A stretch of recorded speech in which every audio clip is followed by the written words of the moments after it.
அந்த அப்போஸ்தலனாகிய திவ்யவாசன யோவான் அவர் பிறகு ஒரு நாள் ஆவிக்குள்ளாக சந்தித்த பொழுதே எங்கே இருக்கிறீர்கள் என்று அடியான் இன்னும் பல வார்த்தைகள் அந்த மகனது கேட்ட பொழுது அவர் சொன்ன வார்த்தை, நித்தியவாசியான மனவாட்டியானவர்களாய் எவர்களெல்லாம் எங்கே ஆராதிக்கிறார்களோ அவர்களிடத்தில் நான் வருவேன் என்றும். இரண்டாவது சொன்ன வார்த்தை, அவர்களிடமாய் தேவாதி தேவன் எப்பொழுதெல்லாம் தேவன் வருகிறாரோ அப்பொழுதெல்லாம் நானும் வந்து விடுகிறேன் என்று சொன்னார். And one more occasion was happened. I received this experience in another occasion when I asked him, where will you be in the spirit?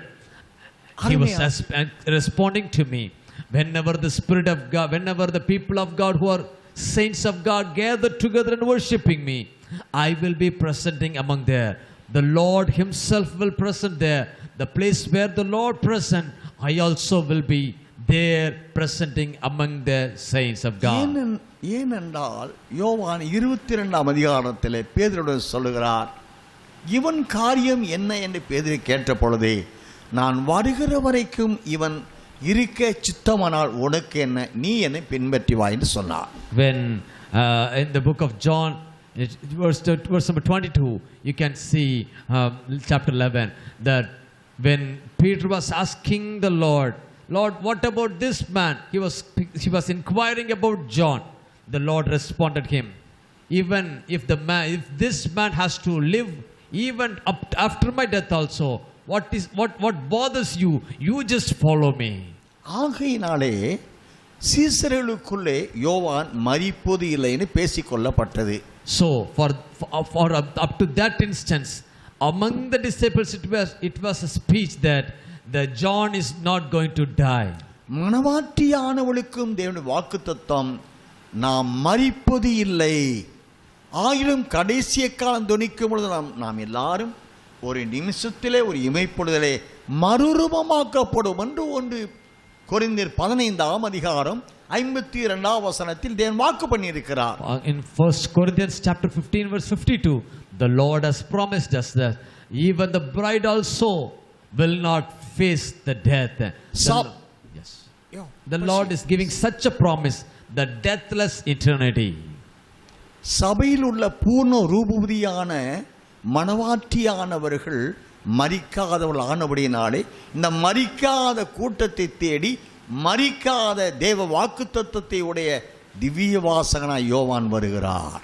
The promise which the bride received, the deathless life. Bride is not going to face the eternal death. She is going to receive the eternal life. To meet this bride, the one who received the promise of the same kind of promise, the apostle John will come and meet that, because he also not faced the death and he received the eternal life. அடியான் ரகசியவரி புஸ்தகத்தை எழுதி கொண்டிருந்த பொழுது திவ்யவாசன யோவானை பற்றி அடியான் எழுத ஆரம்பித்த பொழுது ஆண்டவர் சொன்னார், அவன் மரிக்கவில்லை, அதற்கு நீயே சாட்சி என்று எழுது என்று சொன்னார். While I was writing the book about the secret coming, at the time I supposed to write about Apostle John, the Lord himself spoke with me. This Apostle John have not experienced the death, tasted the death. You are my testimony for that. Write down that.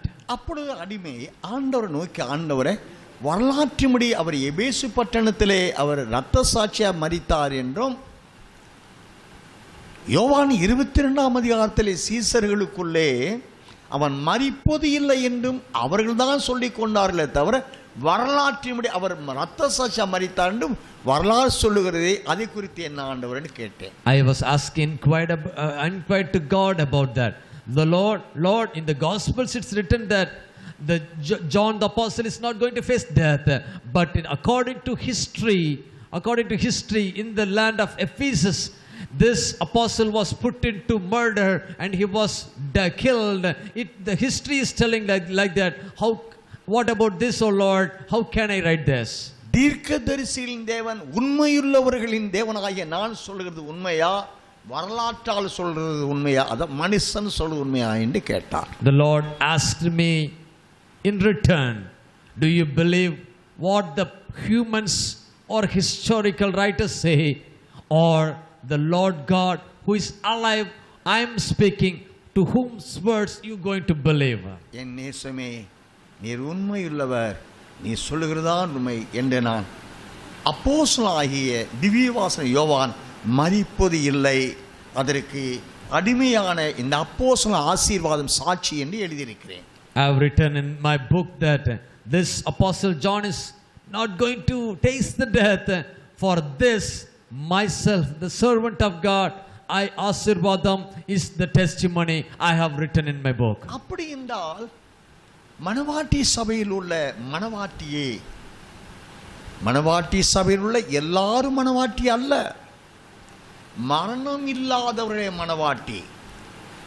தன்னை சிருஷ்டித்தருடைய சாயலுக்கு ஒப்பாய் புதிதாக்கப்பட்ட ஆவிக்குரிய உள்ளான மனுஷனின் வல்லமையாய் பலப்பட்டு ஆவிக்குரிய கண்களால் நேசரை முகமுகமாய் பார்த்து அவரோடு ஒன்றித்து கொண்ட வாழ்க்கை வாழ்ந்து மரணத்தை ஜெயித்தவர்களே மணவாட்டி.